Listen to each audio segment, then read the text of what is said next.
Welcome to Pratap classes. दोस्तों, Pratap classes के YouTube channel पर आपका स्वागत है। आज है 7 अगस्त 2024 और 7 अगस्त 2024 के जितने भी इंडिया और वर्ल्ड के जो करंट अफेयर्स के क्वेश्चन बनते हैं, आज उनका अपने डिस्कशन करेंगे। पूरा वीडियो ध्यान से देखना और लास्ट में आपसे क्वेश्चन पूछूंगा जिनके जवाब आपको कमेंट बॉक्स में देना होगा। आज अपने पढ़ेंगे 14वीं भारत वियतनाम रक्षा नीति वार्ता आयोजित किसने डेटा प्रबंधन के लिए निवाहिका वेब पोर्टल लॉन्च किया और भारत की ओर से मुक्केबाजी में सबसे कम उम्र के ओलंपिक रेफरी कौन बने हैं, इनकी आज हम चर्चा करेंगे पूरे लेटेस्ट न्यूज के साथ में।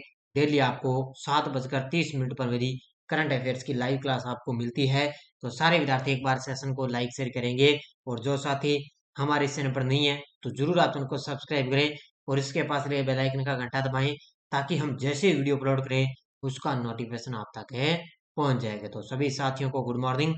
सबसे पहले हम कल के क्वेश्चनों को करेंगे रिवाइज। किस देश में आरक्षण विरोधी आंदोलन के हिंसक होने के बाद पीएम शेख हसीना ने 5 अगस्त को इस्तीफा दे दिया? बांग्लादेश में। पेरिस ओलंपिक 2024 में पुरुष एकल वर्ग का स्वर्ण पदक किसने जीता? नोवाक जोकोविच ने। यूएसए के राष्ट्रपति पद की उम्मीदवार बनने वाली पहली अश्वेत और पहली दक्षिण एशियाई महिला कौन बनी? कमला हैरिस। मुख्यमंत्री मैया सम्मान योजना किसने प्रारंभ की? तो ये की है झारखंड के सीएम ने। राष्ट्रपति द्रौपदी मुर्मू किस देश की यात्रा करने वाली पहली भारतीय राष्ट्रपति बनी? तो फिजी की यात्रा पर है। न्यूजीलैंड है, तिमोर लेस्टे इनकी यात्रा पर रहेगी। केंद्र सरकार ने कितने नई राष्ट्रीय हाई स्पीड रोड कॉरिडोर परियोजना को मंजूरी दी? 8। और डॉक्टर यामिनी कृष्णमूर्ति का निधन हुआ है, ये कौन थी? तो ये थी शास्त्रीय नर्तकी थी, इनका हाल ही में निधन हो गया। ये थे कल के क्वेश्चनों का रिवाइज हमने कर लिया। कल की क्लास वाला टेस्ट अब तक मिला नहीं है, लेकिन आज आपको उसका टेस्ट मिल जाएगा। कल किसी कोई नेटवर्क की वजह से आपको टेस्ट नहीं मिल पाया, लेकिन आज कल वाली क्लास का आज आपको ऐप के अंदर टेस्ट मिल जाएगा। और इसके अलावा सीटी का जो नोटिफिकेशन है कल आपने देख लिया होगा, सीटी का नोटिफिकेशन आ गया और उसके अंदर नकारात्मक अंकन भी होगा। अब की बार 5वां ऑप्शन भी आपको मिलेगा, नकारात्मक अंकन भी किया जाएगा और उसके अंदर आपको 40% नंबर लाने जरूरी है, तभी आप पटवारी वगैरह है, आगे ग्राम विकास अधिकारी जो वैकेंसी आएगी, ये सभी की सभी सीटी के अंदर शामिल है और ये ग्रेजुएशन लेवल का एग्जाम है और उसके लिए आपको करंट पढ़ना पड़ेगा। 15 क्वेश्चन आएंगे करंट के बढ़िया तरीके से। और पिछली बार सीटी का एग्जाम हुआ था, लगभग जो मैंने करंट करवाया वही आया है। अब की बार मैं जो करवा रहा हूँ वो बस बढ़िया तरीके से पढ़ते रहो, आपका करंट का क्वेश्चन बाहर जाएगा नहीं। और पिछली वाला जो सीटी का एग्जाम दिया था ना, वो अमान्य होगा, उसका कोई मतलब नहीं है, सभी को दोबारा इसका एग्जाम देना पड़ेगा। तो इसलिए सीटी अपने लिए बहुत ही जरूरी है। पहला क्वेश्चन आपके सामने, राष्ट्रपति द्रौपदी मुर्मू को किस देश का सर्वोच्च नागरिक सम्मान companion of the order of Fiji से सम्मानित किया है? तो ये आपको पता है 3 देशों की यात्रा पर ही रही है। सबसे पहले फिजी, उसके बाद में न्यूजीलैंड, फिर तिमोर लेस्टे, इन तीनों देशों की यात्रा पर रही है राष्ट्रपति द्रौपदी मुर्मू। तो उनको मिला है फिजी देश का सर्वोच्च नागरिक सम्मान है companion of the order of Fiji से सम्मानित किया गया। किसको? राष्ट्रपति द्रौपदी मुर्मू को किस देश का मिला है? फिजी देश का ये सर्वोच्च नागरिक सम्मान है मिला है। इससे पहले मोदी जी यात्रा पर रहे थे तो मोदी जी को ये अवार्ड इनको मिल चुका है। राष्ट्रपति द्रौपदी मुर्मू को फिजी का सर्वोच्च नागरिक सम्मान दिया गया। फिजी के राष्ट्रपति रातू विलियम मेवालिनी काटोनिवेरे ने उन्हें companion of the order of Fiji से सम्मानित किया है। राष्ट्रपति द्रौपदी मुर्मू फिजी से न्यूजीलैंड और तिमोर लेस्टे जाएगी। सबसे पहले फिजी फिजी देश गई, उसके बाद में फिजी से वो न्यूजीलैंड जाएगी और उसके बाद में तिमोर लेस्टे। किसी भारतीय राष्ट्राध्यक्ष की फिजी और तिमोर लेस्टे की पहली यात्रा देखिए, फिजी और तिमोर लेस्टे की पहली यात्रा है ये राष्ट्रपति द्रौपदी जी मुर्मू को, और उनको फिजी देश का ये सर्वोच्च नागरिक सम्मान है दिया गया है। हाल ही में 14वीं भारत वियतनाम रक्षा नीति वार्ता किस शहर में आयोजित की गई है? तो 14वीं भारत और वियतनाम रक्षा नीति वार्ता आयोजित की गई है नई दिल्ली के अंदर। ऑप्शन नंबर एक यहाँ पर है, नई दिल्ली के अंदर भारत और वियतनाम के बीच में ये 14वीं रक्षा नीति वार्ता आयोजित है की गई है। और इसकी मेजबानी की किसने है? नई दिल्ली के द्वारा इसकी मेजबानी की गई। देखो, 14वीं भारत वियतनाम रक्षा नीति वार्ता नई दिल्ली में आयोजित की गई, जिसमें द्विपक्षीय रक्षा सहयोग को मजबूत करने पर ध्यान केंद्रित किया गया। इस वार्ता की सह अध्यक्षता रक्षा सचिव गिरिधर अराम ने और वियतनाम के राष्ट्रीय रक्षा उप मंत्री सीनियर लेफ्टिनेंट जनरल हुआंग जुआंग चीन ने इसकी अध्यक्षता की थी। इसके अंदर भारत और वियतनाम के बीच रक्षा सहयोग बढ़ाने के लिए 5 क्षेत्रों पर यह प्रस्ताव रखा गया था। सबसे पहला है प्रतिनिधि मंडलों का आदान प्रदान और संवाद। दूसरा है कर्मचारी वार्ता। तीसरा है सेवा से सेवा सहयोग। चौथा है शिक्षा और प्रशिक्षण। और पांचवा है रक्षा उद्योग सहयोग। इस पर 5 रक्षा सहयोग बढ़ाने के लिए 5 क्षेत्रों का उन्होंने इसके अंदर प्रस्ताव रखा गया। तो दोनों देशों के बीच में, भारत और वियतनाम के बीच में रक्षा नीति वार्ता आयोजित की गई। भारतीय वायुसेना अपना पहला बहुराष्ट्रीय हवाई अभ्यास तरंग शक्ति कहाँ प्रारंभ किया है? लगा लो इसको स्टार, क्योंकि ये 2 चरणों में आयोजित होगा। पहला चरण होगा इसका तमिलनाडु में और दूसरा चरण होगा राजस्थान के अंदर। तो भारतीय वायुसेना अपना पहला बहुराष्ट्रीय वायु हवाई अभ्यास तरंग शक्ति कहाँ प्रारंभ किया? तो ये प्रारंभ कर दिया है तमिलनाडु के अंदर। ठीक है, और 2 चरणों में आयोजित होगा, तो तमिलनाडु और राजस्थान के अंदर इसका आयोजन किया जाएगा। तो इसका उत्तर हो जाएगा ए और बी दोनों, यानी कि तमिलनाडु और राजस्थान दोनों के अंदर इसका आयोजन होगा। देखो, भारत अपना पहला बहुराष्ट्रीय हवाई अभ्यास तरंग शक्ति 2024 तमिलनाडु के सुलूर में शुरू हो चुका है। तो इसकी कल से इसकी शुरुआत हो चुकी है तमिलनाडु के सुलूर में। लगभग 30 देश हिस्सा ले रहे हैं।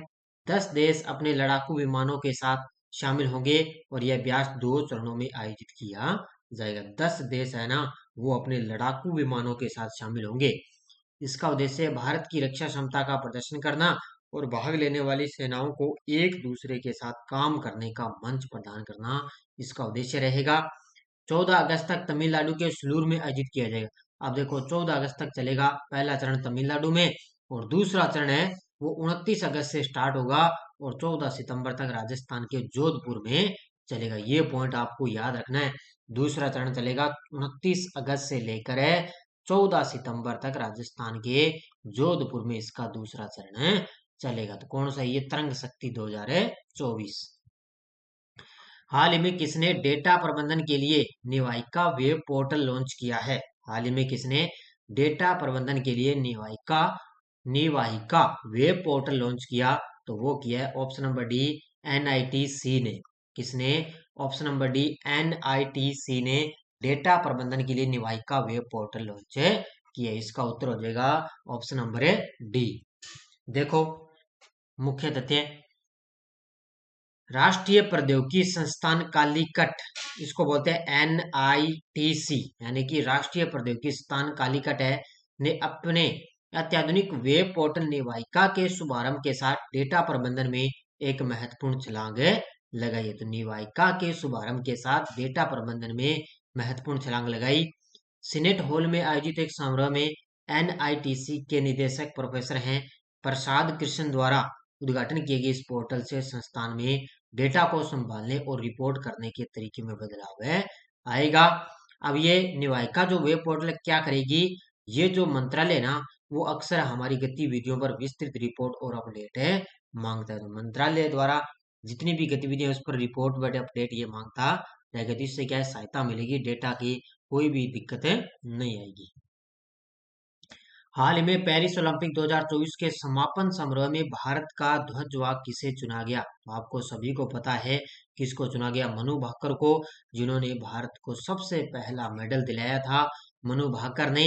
तो पेरिस ओलंपिक 2024 के जो सब समापन समारोह होगा उसके अंदर भारत की ध्वजवाहक को चुना गया। किसको चुना गया? मनु भाकर को चुना गया। तो मनु भाकर पेरिस ओलंपिक 2024 के समापन समारोह के दौरान भारत की ध्वजवाहक होगी। 22 वर्षीय मनु ने ओलंपिक निशानेबाजी में 2 कांस्य पदक जीतकर देश को गौरवान्वित किया, यानी कि 2 कांस्य पदक इन्होंने जीते, पहला और दूसरा मेडल दिलाया। मनु ने महिलाओं की 10 मीटर एयर पिस्टल स्पर्धा में कांस्य पदक जीतकर भारत को पेरिस में पहला मेडल है दिलाए थे। इसलिए उनको समापन समारोह का ध्वजवाहक चुना गया।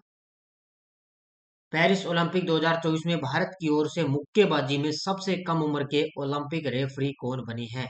और जो सीईटी की तैयारी करें ना आगे ग्रेजुएशन लेवल में, खास तौर से जितने भी पेरिस ओलंपिक जो क्वेश्चन बन रहे हैं ना उनको बढ़िया तरीके से पढ़ लेना। और जैसे ही ये ओलंपिक जो वगैरह खत्म हो जाएंगे उसके बाद में पूरा डाटा मैं ओलंपिक का आपको अलग से करवा दूंगा, बाकी आपका बढ़िया तरीके से याद है हो जाएगा। तो पेरिस ओलंपिक 2024 में भारत की ओर से मुक्केबाजी में सबसे कम उम्र के ओलंपिक रेफरी बन गए काली काबिलन साई अशोक। ऑप्शन नंबर 1 कौन बन गए? काबिलन साई अशोक है, वो भारत की ओर से मुक्केबाजी में सबसे कम उम्र के ओलंपिक रेफरी बन गए। तो ये तस्वीर में आप देख सकते हुए हैं काबिलन साई अशोक। देखो, भारतीय सेना के सेवारत अधिकारी lieutenant colonel Kabilan Sai Ashok Paris Olympic 2024 में भारत की ओर से मुक्केबाजी में सबसे कम उम्र के ओलंपिक रेफरी बन गए।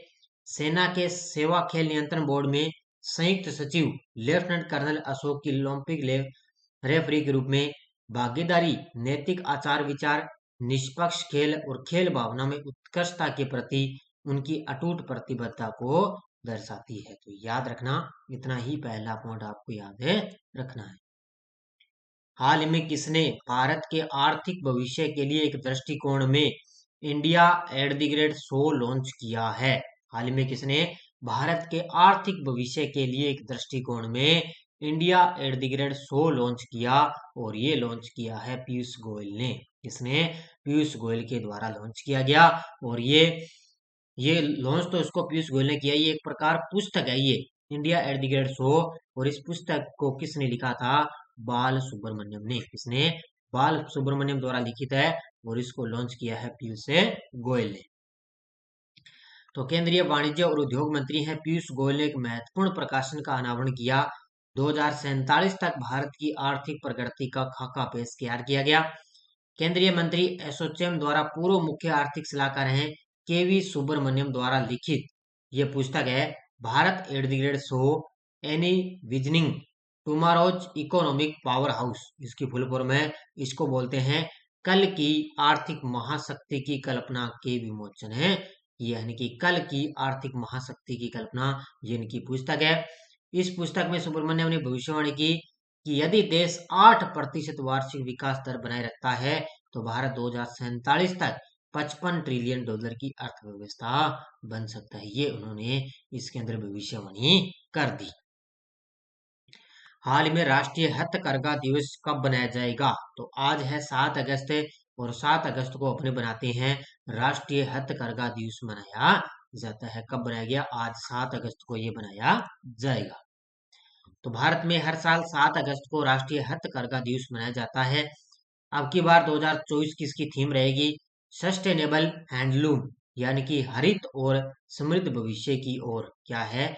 सस्टेनेबल हैंडलूम है, हरित और समृद्ध भविष्य की ओर, ये अब की बार थीम रहेगी। और सबसे पहले इसकी शुरुआत हुई थी 7 अगस्त 2015 को राष्ट्रीय हथकरघा दिवस की शुरुआत हुई थी। कब है? 7 अगस्त 2015 को।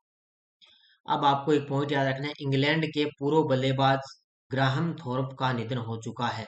अब ये ध्यान रखना, क्यों करवाता हूँ, क्योंकि कई बार क्या है थोड़ा सा एग्जाम में गहराई से क्वेश्चन है ना करंट में, तो इस प्रकार क्वेश्चन आ सकते हैं एग्जाम में। तो पूर्व इंग्लैंड क्रिकेटर और कोच ग्राहम थोर्प का 55 साल की उम्र में निधन हो गया। थोर्प ने साल 1993 से 2005 तक इंग्लैंड के लिए 100 टेस्ट मैच खेले और इस दौरान 82 वनडे मैचों में भी हिस्सा लिया था। और साल 2022 में उन्हें अफगानिस्तान का हेड कोच भी इनको नियुक्त किया गया था। क्योंकि इस प्रकार का क्वेश्चन है ना, पिछली बार सीटी का एग्जाम हुआ था ना, इस प्रकार का एक बास्केटबॉल नाम था, याद नहीं है मेरे, उनका निधन हो गया था अक्टूबर के अंदर। तो जनवरी के अंदर पेपर था, तो एग्जाम में क्वेश्चन आ गया, करंट में भी उनका निधन हो गया, वो किस खेल से संबंधित थे। अब यहाँ से आ सकता है भी ग्राहम थोरप का निधन हो चुका है, तो ये किस खेल से संबंधित ये क्रिकेटर है, खिलाड़ी है। बस इतना आएगा क्वेश्चन एग्जाम में। ये टेलीग्राम ग्रुप है, कोई सूचना, कोई लिंक वगैरह, कोई सब आपको टेलीग्राम पे सूचना मिलती है। पिछले वीडियो क्वेश्चन क्या था? कौन सा देश दुनिया में दूसरा सबसे बड़ा एल्यूमिनियम उत्पादक देश बना? तो वो बन चुका है अपना देश भारत। बहुत सारे विद्यार्थियों ने बड़े शानदार तरीके से जवाब दिए, उन सभी को हार्दिक शुभकामनाएं। अब देखो क्वेश्चन फॉर यू, 30 और 31 जुलाई को राष्ट्र आयोजित राष्ट्रीय हिंदी विज्ञान सम्मेलन 2024 कहाँ आयोजित हुआ? भोपाल, लखनऊ, नई दिल्ली, जयपुर। इसका जवाब आपको कमेंट बॉक्स में देना है। तो सारे विद्यार्थी एक बार सेशन को लाइक शेयर करेंगे। और ये देखो अपनी ऐप के अंदर चल रही है सीईटी की 10 मॉडल पेपरों की टेस्ट सीरीज। तो ये एग्जाम से पहले पहले आपकी 10 मॉडल टेस्ट कंप्लीट हो जाएंगे। और इसके अलावा अलग से कोई साथी टेस्ट सीरीज लेना चाहिए सीईटी की करंट की, तो वर्ल्ड इंडिया राजस्थान 100 रुपए के अंदर है। अब इस पर 50% का ऑफ आपको दिया जा रहा है, ये आप टेस्ट सीरीज ले सकते हो बढ़िया तरीके से।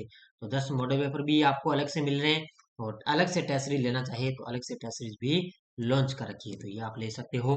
तो इसके अलावा अपनी शिक्षा मनोविज्ञान की टेस्ट सीरीज चल रही है, फर्स्ट ग्रेड की special Bharat Rajasthan India polity की है। और ये वार्षिक करंट तो अपनी है ही, इसके अंदर आपको डेली वीकली मंथली सब आपको टेस्ट मिलते हैं। तो धन्यवाद, जय हिंद, जय भारत।